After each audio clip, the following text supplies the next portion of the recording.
Bienvenidos a Desde Otra Mirada, el podcast de análisis político con un estilo directo y original, bajo la conducción de Daniela Mercado y Diego Quispe, todos los viernes a través de la República.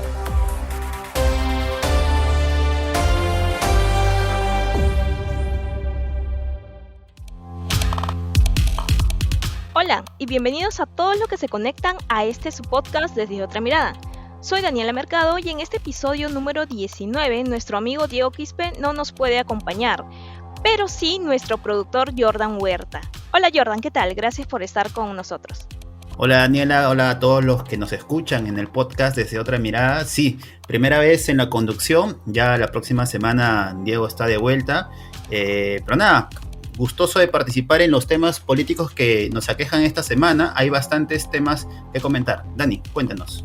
Claro, mira, tenemos que hablar necesariamente del rol del Congreso de la República, sobre la eliminación de la inmunidad parlamentaria, sobre también las normas que aprueban y luego son declaradas inconstitucionales, pero antes que eso es necesario informar el mensaje del presidente Francisco Sagasti, que lo ha dado hoy en la tarde, en el que anuncia la llegada del primer lote de vacuna de Sinopharm este domingo 7 de febrero. Sí, ¿no? De acuerdo. Hace pocos minutos el presidente Sagasti ha manifestado que hoy viernes han sido embarcados 300.000 vacunas del 1 millón de lotes con Sinopharm. Este primer envío llega el domingo en la noche, y el restante, los 700.000 restantes llegan el día 14, como se había anunciado ya un día antes, ¿no? Pero esperemos que entonces tenemos las vacunas. Esperemos que llegue pronto, sobre todo para cuidado del personal de primera línea y ya luego tener un poco más de defensa ante esta ola del coronavirus que tanto nos afecta, ¿no? Pero vamos de entrada con los temas que nos convocan, Dani. Así es. Bueno, como lo mencionamos, el Congreso de la República, el Pleno del Congreso de la República, regresó la institución en sí en funciones, la tercera legislatura ya, este lunes, el 1 de febrero, y pues tuvo su primer pleno, o uno de sus primeros plenos, este jueves, en el que aprobó o ratificó la eliminación de la inmunidad parlamentaria, con 103 votos a favor. Sí, hay 103 votos a favor, 14 en contra y una abstención. A ver, ¿qué comentar acerca de lo que se aprobó ayer, o de lo que se ratificó ayer en el Congreso de la República, ¿no? Hay que precisar que esta propuesta ha tenido ciertas modificaciones previas a esta votación final, ¿no? ¿Qué quiere decir? Que todos aquellos congresistas que cometan un delito común antes de ser elegidos congresistas van a poder ser, si son sentenciados durante el tiempo que son congresistas, van a ser procesados por la Corte Suprema, ¿no? En caso, por ejemplo, en caso de Donaire, que tenía estaba siendo investigado por el caso Gasolinazo y su sentencia se dio durante el periodo que fue congresista. Si ese caso lo trasladamos ahora, él inmediatamente hubiera sido encarcelado.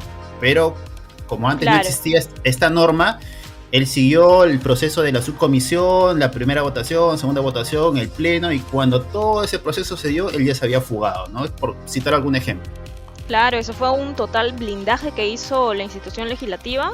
Por más que lo niegue, bueno, por el proceso que hayan tenido, ahora ese proceso ya no va a estar. Es decir, los congresistas serán procesados cuando se trate de delitos extrafuncionales, ¿no? Algo que no tenga que ver con sus funciones, los que se llaman los delitos comunes. Serán procesados, si es que ya son congresistas, por la Corte Suprema, pero si es que son delitos antes, como mencionas, antes de ser legisladores, sería por un juez penal, por el Poder Judicial simplemente. Entonces, he aquí un cambio importante, que incluso algunos congresistas se opusieron a esta reforma, porque ellos defienden la inmunidad parlamentaria, ese fuero que les permite continuar en una institución a pesar de estar cuestionados, investigados por graves delitos incluso.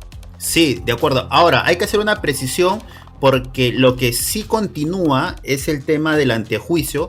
Por ejemplo, aquellos congresistas que cometan un delito dentro de sus funciones van a seguir el procedimiento normal de acudir a las comisiones que correspondan, luego al pleno y luego ya a la denuncia formalizada ante el Ministerio Público, ¿no? Por ejemplo, el caso de Alarcón, que tiene, digamos, algunos delitos, entre ellos el tráfico de influencias. Ese delito propio de sus funciones va a seguir, con esta nueva norma, seguiría el procedimiento normal que está estancado en la subcomisión, luego el pleno, y recién ahí ya iría al Ministerio Público. Entonces, ahí la diferencia, ¿no?, de los delitos comunes cometidos antes de ser congresistas a los delitos cometidos como parte de sus funciones. Entonces, por ahí digamos, el reclamo o el rechazo de algunos que consideran que esta norma aprobada o confirmada en el pleno ayer no está tal vez cumpliendo la idea inicial, ¿no?, la idea inicial de la reforma. Claro, uno de ellos es Martín Vizcarra, el expresidente que ahora busca llegar al Congreso con Somos Perú, el que señala que es como que una mentira, ¿no? Que realmente no es una eliminación, sino que están cambiando de fuero e incluso se está creando un fuero especial para los congresistas, para que sean procesados por la Corte Suprema. Cabe resaltar que algunos expertos también han cuestionado esta norma, pero en general la mayoría resaltan que es un avance a la reforma política, que el objetivo es dejar de blindar a estos congresistas, ¿no? Ahora, también es necesario aclarar que al eliminarse esta prerrogativa de los congresistas, también se elimina al defensor del pueblo y a los magistrados del Tribunal Constitucional. De igual manera, como los congresistas, ellos no pueden ser juzgados ni cuestionados mientras cumplan sus funciones por la posición que tengan en sus votos y otros aspectos. O sea, sí pueden ser procesados, pero siguiendo ese mecanismo de la subcomisión de acusaciones y todo ello, ¿no? Ese fuero aún se mantiene, pero en delitos comunes ya no. Sí, de acuerdo. Ahora, otro dato a tocar sobre este tema es que hubieron 14 congresistas que votaron en contra, ¿no? Obviamente uno de los que se verían afectados, o muchos de los que se verían afectados, son el propio Edgar Alarcón. Votó también en contra Manuel Merino, votó en contra también Marta Manuel Chávez. Merino. Sí, que no sorprenda a nadie por qué lo habrá hecho. Bueno, todos ya más o menos nos imaginábamos por qué.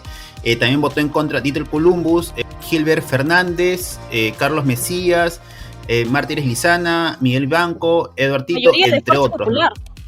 Sí. Uh-huh. ¿Por qué la coincidencia? No sabemos.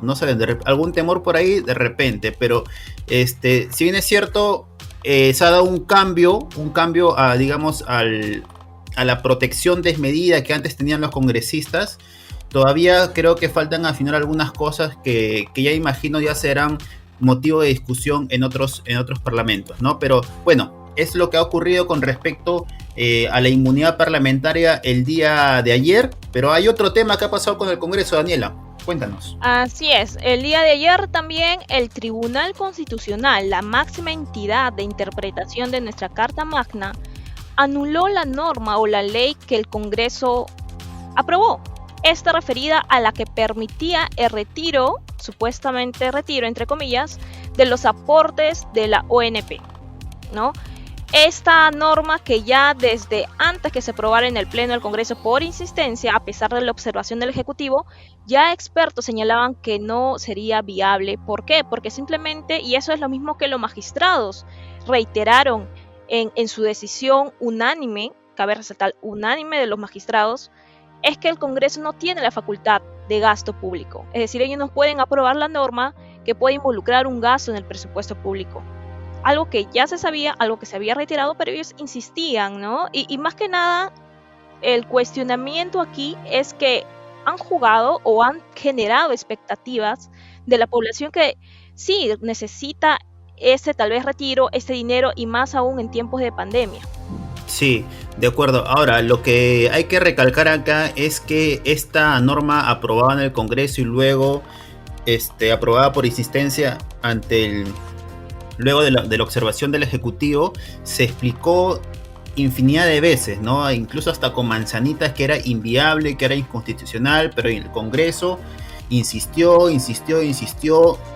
y prácticamente fue una pérdida de tiempo todo lo que se hizo, pese a las explicaciones que se le dio. Incluso el actual presidente Francisco Sagasti votó en abstención, ¿no? Solamente hubieron 3 congresistas que votaron en contra de esta, digamos, de esta ley populista, por así decirlo, porque se le promete a la gente algo que es inviable, ¿no? Ahora, uno de los magistrados, Carlos Ramos, ha manifestado que esta sentencia de la ONP no puede ser revocada en ninguna instancia internacional. Ya ha comentado acerca de este aspecto porque luego de los resultados ya empiezan a salir ciertos políticos a prometer aspectos de que son, digamos, nuevamente inviables, ¿no? Ya han anunciado denuncias al Tribunal Constitucional. Urresti, propio de su campaña, ha dicho que, bueno, perdieron una batalla, pero que cuando él sea presidente sí lo hará. Entonces yo creo que jugar con la ilusión de la gente que necesita de este dinero, jugar de esa manera, me parece bastante criticable, por decirlo menos, ¿no? Entonces hay que tener bastante cuidado con qué congresistas vamos a elegir la siguiente legislatura, ¿no? Es importante que los parlamentarios sepan muy bien, tengan una idea de cómo legislar leyes y saber qué cosa es constitucional y qué cosa no, porque si no vamos a repetir estos ejemplos de pérdidas de tiempo cuando hay otros temas más importantes que ver, ¿no, Dani? Claro, e incluso el magistrado Eloy Espinosa Saldaña, en conversación con este diario La República, reiteró que por más que haya buena voluntad del Congreso, por más que haya buena voluntad, si es que lo hubiera realmente, si es que ese fuera el objetivo final de querer dar a la población este dinero, no se puede actuar simplemente pasando por encima de la ley, y más que nada por la Constitución nuestra, que es la máxima norma que tenemos como país para que funcione el país, ¿no? Ahora, es necesario, como mencionas, Jordan, resaltar que este Congreso, a pesar de que es en un periodo complementario del anterior disuelto, ya se está caracterizando por justamente eso, forzar, elaborar, aprobar normas que posteriormente son declaradas inconstitucionales, ¿no? Sin considerar que estas puedan generar gran expectativa en la población, como es lo que sucedió ahora con lo de la ONP, como fue también la eliminación de los peajes o la suspensión de los cobros de peajes y el ascenso automático de personal de salud. Esas dos normas fueron también declaradas inconstitucionales. ¿Cuánto tiempo se perdió en elaborarlas? ¿Cuánto gasto significó eso? Porque para elaborar cada norma se requiere asesores, se contrata o se gasta tiempo en los trámites. Entonces, el Congreso debería comenzar a priorizar algo que sí realmente va a servir a la población y que posteriormente sea una norma que se quede en un papel y que posteriormente es anulada. Simplemente. Sí. Totalmente de acuerdo, ¿no? Sobre todo lo segundo que dijiste, ¿no? ¿Cuánto gasto, no? O sea, acá cada congresista tiene 8 o 9 asesores, entonces en vez de dedicarle tiempo y dinero a una norma desde sus raíces inconstitucional, deberían estar pensando e invirtiendo su tiempo y dinero en normas en beneficio de la sociedad en general, no sé, con respecto a ver algunas medidas para combatir la pandemia del coronavirus u otros aspectos de temas sanitarios, ¿no? Pero no, van por lo que es más popular, lo que es el dinero inmediato, y creo que esa no es la forma, ¿no? Así es, como mencionas. Y ahora, si seguimos hablando del Congreso, nuestra representación nacional, tendríamos que hablar también de la posición que ahora están tomando ciertos congresistas como Fernando Meléndez, de Alianza para el Progreso, quien se mostró en desacuerdo con la continuidad de funciones de Fiorella Molinelli, que es la presidenta ejecutiva de salud. Y a pesar de estar en una crisis sanitaria, de una segunda ola por el coronavirus, él simplemente amenaza con censurar al gabinete ministerial si es que Molinelli continúa en el cargo, ¿no? Es decir, está condicionando la estabilidad política del país si es que no se cumple algo que para él es necesario que Molinelli salga. Esto obviamente por los cuestionamientos que hay en la gestión de Molinelli, que salud no está funcionando como debería ser, no está atendiendo a la población como se debería dar, y en estas circunstancias más graves por la pandemia. Pero es justificación que un congresista, y estoy segura que muchos otros tal vez están de acuerdo con esta posición de Meléndez, en censurar nuevamente al gabinete, una intención nueva de censurar al Poder Ejecutivo en estas condiciones, ¿es justificable? Yo creo que no. Al margen de los cuestionamientos a la gestión de Molinelli, vaya que son varias las denuncias de gastos desmedidos que hay en su gestión, yo creo que, digamos, amenazar de esa manera, oye, si no la votas, te censuro. Yo creo que eso no hace bien a la actual realidad del país, ¿no? Si bien es cierto, es facultad del presidente destituirla o no destituirla, yo creo que esas amenazas de esa manera no ayudan en nada a la situación que vivimos, ¿no? Y lo dice Meléndez, quien hace poco la Comisión de Ética decidió no investigarlo por haber sido captado bebiendo alcohol en una reunión social en plena pandemia.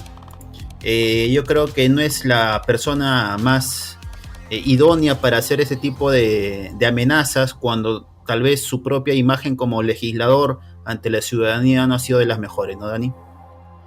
Claro, totalmente. Y bueno, también es necesario señalar que el gobierno hasta ahora no se pronuncia sobre la situación de Fiorella Molinelli, que sí es muy cuestionable, ciertas acciones que ha tomado, otras que no ha hecho como presidenta, o la institución de por sí que no ha cumplido con ciertos servicios que debe dar a la ciudadanía.